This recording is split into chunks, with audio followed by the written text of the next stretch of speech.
So starting today at 12 giant grocery stores in D.C. and Maryland, if you have a bag over 14 inches, you cannot take it inside the store. So what does that look like?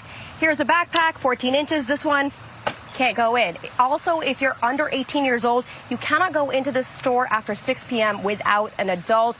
Giant store leaders say it is all because of thieves, and shoppers we spoke to say all these new rules, these are a small price to pay. It's a private business. They can set their own rules. Yeah. You know, if you don't like it, shop somewhere else.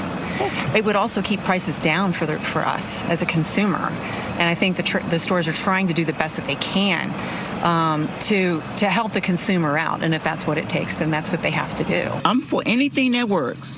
If it makes anything better for the community, and if it works for the kids to keep the kids from coming in, I think because you should teach the kids not to steal. So anything, simple, right? Yeah, anything that works for the community and everybody else. It's unfortunate because apparently a lot of theft has been happening, and that's the reason why. So they got to do something. Otherwise, we won't have a giant.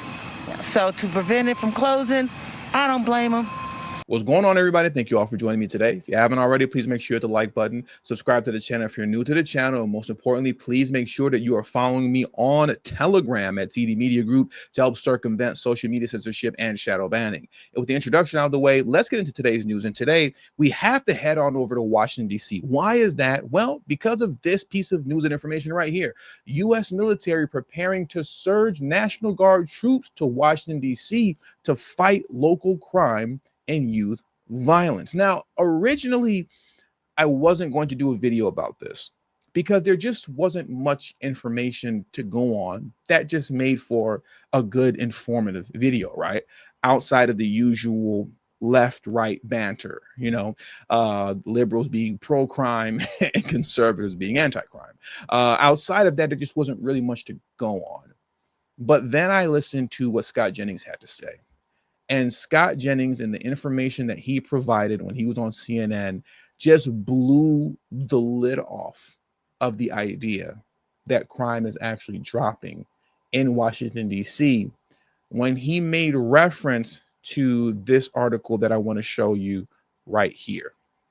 When he made reference to this article, D.C. police commander suspended, accused of changing crime statistics. When he referenced this article, that's when I said, okay, now this is worth discussing because it goes beyond the usual left-right banter, those who are pro-crime versus those who are anti-crime. Now we have some real information to go on that substantiates a lot of the claims that people have been making for years, that when it comes to blue cities and blue states, they're tampering with the crime statistics. A lot of people have been alleging that for years. But what's very interesting, even more so concerning DC, is that it's not just a matter of reports and research papers coming out and accusations. What you have here also is in Washington, D.C., this man right here, if I'm saying his name right, Greg Pemberton, Greg Pemberton, this man is the chairman of the DC Police Union. And he exposes exactly and precisely how crime data and statistics are manipulated to make it appear as if crime is decreasing in Washington, D.C., when that's far from the case. Far from the case. But now let's go back to this article here first, and then we're going to go through a couple of video clips afterwards. Once again, the article is titled, U.S. Military Preparing to Surge National Guard Troops to Washington, D.C. to Fight Local Crime and Youth Violence. Allow me an opportunity to scroll down, and then we'll get into this and unpack this very quickly. The U.S. military is preparing to activate hundreds of National Guard troops in Washington, D.C. as part of President Trump's sweeping federal crackdown on crime in the nation's capital, according to authorities. The preparation comes as 120 FBI agents from across the country have already begun patrolling D.C. streets overnight and backing up area cops at carjacking hotspots, despite many lacking local patrol work training, the Washington Post reported. Now, this is very important. Let's listen to what Donald Trump had to say when he spoke on this on Truth Social, right? And I quote, "Be prepared.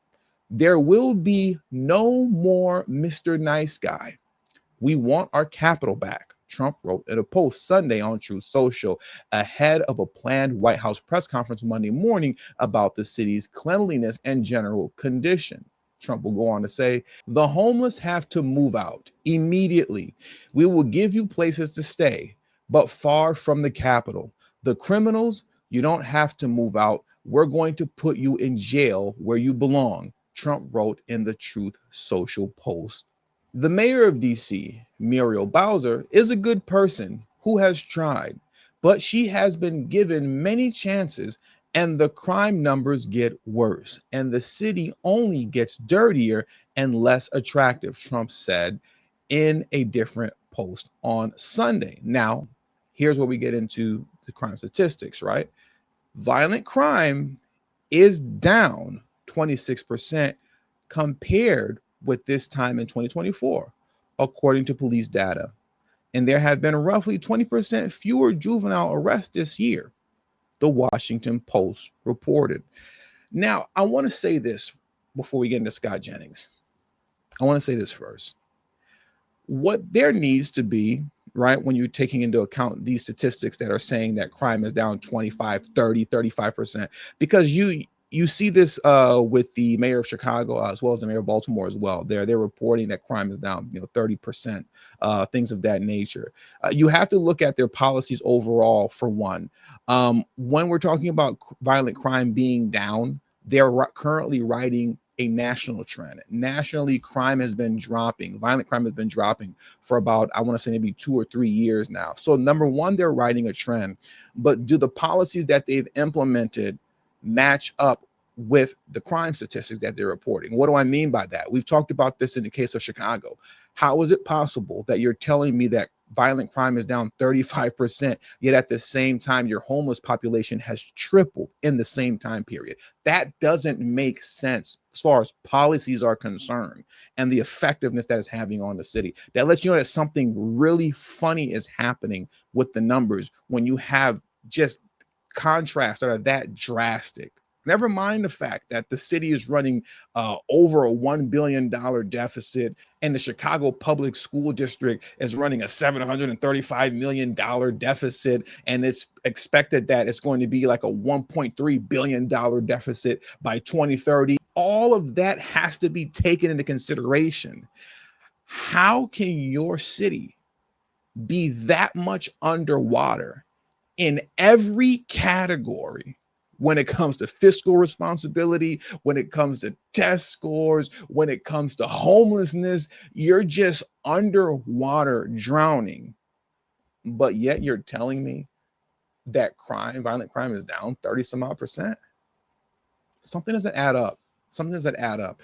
And Scott Jennings blew the lid on it. And I want to get into that next. I was going to play a video from MSNBC with this guy here. I'll put him on the screen right now. But it's just pointless, man. It's just the same old, same old. It's racism, white supremacy, and Trump is trying to distract from the Epstein files. It's just a typical Democrat playbook. So there's no real reason to even listen to what this guy, his name is Eddie something, what he was talking about on MSNBC. It's just irrelevant because it's just so tired. You're not saying anything or giving any real information. It's another one of these, professors or doctors or whatever that they try to go off the aesthetic. You see, I have the dorky blue glasses. I just can't wear regular black glasses like TD. You can't wear just a standard, you know what I mean? No, I have to have the goofy blue glasses, and I have all these books behind me on my bookshelf that makes it appear that I'm extremely smart and highly intelligent. But that's what it's about. It's about the appearance. It's about making you think that I'm intelligent, making you think that I'm really smart, while the entire time I'm saying absolutely nothing. Meanwhile, you have a guy in Scott Jennings who just talks the truth like a regular, normal human being and backs it up with facts versus gaslighting. So let's get into what Scott Jennings had to say.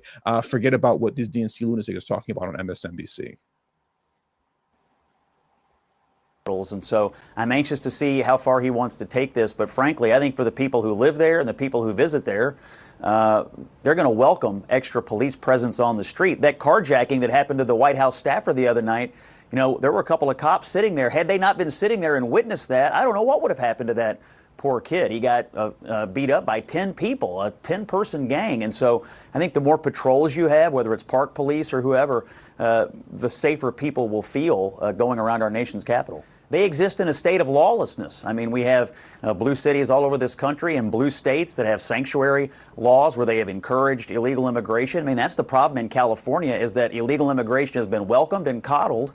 And then when you go in and try to enforce federal law, there was, all sorts of unrest and violence and mayhem on the streets. And so that was a situation brought about by the local officials there trying to resist, I think, the enforcement of federal immigration law. In Washington, D.C., everybody who lives there and everybody who visits there on a regular basis knows it's not safe. It is not safe. And there's even discussion in the ranks of the police department there. I think one guy's been put on suspension because they've been downplaying the crime statistics there to try to give people a false sense of security. So I don't think this is political. I think it's about safety. And in the case of California and other blue states, I think it's about the enforcement of federal immigration laws that are on the books. And you have Democrats in those places trying to resist that. I do not understand it.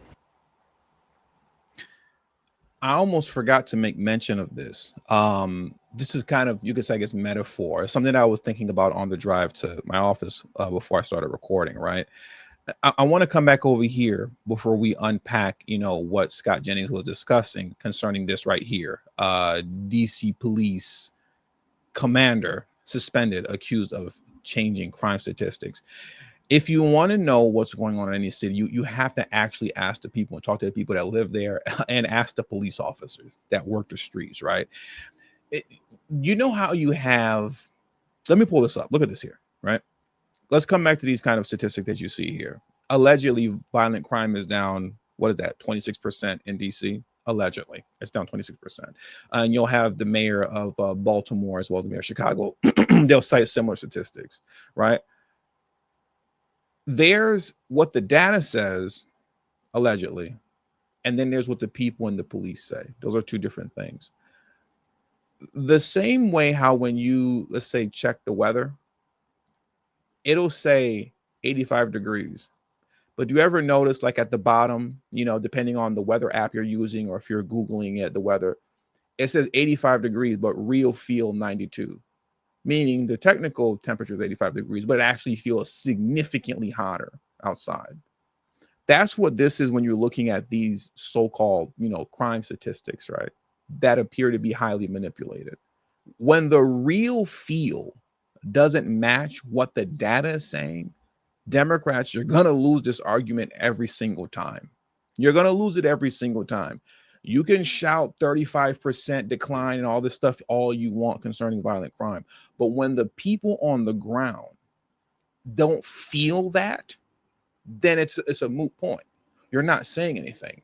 And then that's what calls for further inspection into whether or not, or I should say further investigation into whether or not this data is actually true. Because you'll have somebody like a mayor of Los Angeles, Karen Bass, which is where I live in LA. She'll sit up there patting herself on the back like she's done something amazing. I think she had a press conference recently where she stated homelessness is down 9%. And she was so proud of herself. But the real feel, if you ask anybody that lives here in LA like I do, what's the real feel? The real feel is that homelessness has gone up 900%. Because you're walking down the street or you're driving down the street and you're seeing people laid out on the street and you don't know if they're sleeping and knocked out from the drugs or whether or not they're dead and they OD'd from the drugs. I don't know. Outside of my office building a couple of days ago, I was leaving out, driving around the corner, and guys just laid out on the ground. Is he sleeping or is he dead? I don't know. Not too long ago, I was coming off the 405, got off the Manchester exit, going east on Manchester. As soon as I hit that right going down Manchester with my son, guy laid out on the street. Is he asleep or is he dead? I don't know. But the real feel is that homelessness is not going down. The real feel is that it's clearly out of control. So once again, all these numbers have to be put into question. And that's where we come into now this article here, right? When the real feel isn't matching the data, you got to start questioning everything. DC police commander suspended, accused of changing crime statistics. I'm not going to go through this article here, but I'll play the attached video that you see there at the bottom. So let's get into this next as we bring things to a close. Well, hi there. The D.C. Police Union is putting its allegations on the record tonight, claiming police supervisors in the department are manipulating crime data to make it appear violent crime has fallen considerably when compared to last year. As of today, according to the D.C. Police website, crime is down 25%, a decrease the chairman of the police union calls preposterous. The union's allegations come as the former commander of the 3rd District stands accused of doing what the union says is being done day in and day out. News 4 reached out to Commander Pulliam for comment. He denied the allegations against him and referred us to the public information officer. As for the union's allegations, Chairman Greg Pemberton laid it all on the table. When our members respond to the scene of a felony offense where there is a victim reporting that a felony occurred, inevitably there will be a lieutenant or a captain that will show up on that scene and direct those members to take a report for a lesser offense. So instead of taking a report for a shooting or a stabbing or a carjacking, they will order that officer to take a report for a theft or an injured person to the hospital or a felony assault, which is not the same type of classification. Greg Pemberton says the police department's command staff is focusing on 2 categories in order to get the numbers to fall. They are armed with a dangerous weapon, an injured person to the hospital. When management officials are directing officers to take reports for felony assault, or if they're going back into police databases and changing offenses to felony assault is not a category of crime that's listed on the department's daily crime stats. It's also not something that's a requirement of the FBI's Uniform Crime Reporting Program. So by changing criminal offenses from, for example, ADW bat or ADW gun to felony assault, that would avoid both the MPD and the FBI from reporting that as a Part 1 or a felony offense. Pemberton says the union has been gathering evidence for some time now by looking at reports and talking with officers all over the city. What we've heard through our members and through members of management that are willing to talk with the union is that this is a directive from the command staff, is that they want to make sure that these classifications of these reports are adjusted over time to make sure that the overall crime stats stay down. As of last Monday, when we spoke with Pemberton, D.C. crime data shows violent crime was down 28%. Today, the department's website says violent crime is down 25% when compared to the same time last year, and overall crime is down 8%. That's preposterous. There's absolutely no way crime could be down 28%. Last year, they suggested that it went down 34%. And you see, and that's what I'm saying. So year after year, it's just dropping drastically, 35%, 25%. You're seeing these drastic dips in these cities.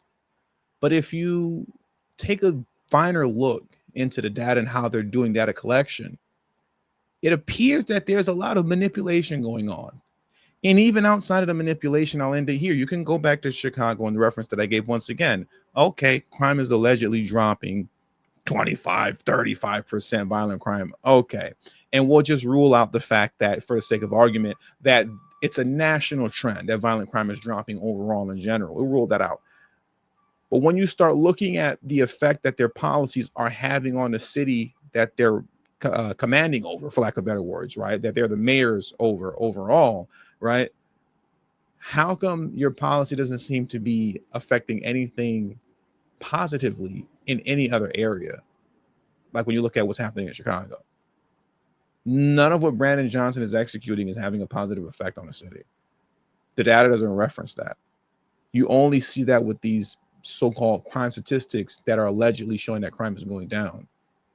You look at everything else, from fiscal management to test scores to just literally any and everything else, right? In a dumpster, in the toilet. And that says all that you need to know. It says all that you need to know. So that just gives you a little something to think about, man, because none of this stuff is adding up when you're looking at the data that they're giving you versus what people are actually saying that live in these cities versus what the cops are actually saying that live in these cities, and versus the policies in effect that these liberal policies have overall on the city, you're seeing that these policies are having a negative effect after negative effect after negative effect. Yet the only positive is that crime is dropping by 50%. Yeah, that sounds a bit fishy to me. Sounds very, very fishy to me. And with all that being said, that does it for today's news. So please hit the like button on your way out. Subscribe to the channel if you're new to the channel. Share this video on your social media platforms. And also, please do not forget to follow me on Telegram at TD Media Group. Link to my Telegram in the description box below and pinned in the comment section as well. Thank you all for your time. Until next video, peace and have a great afternoon.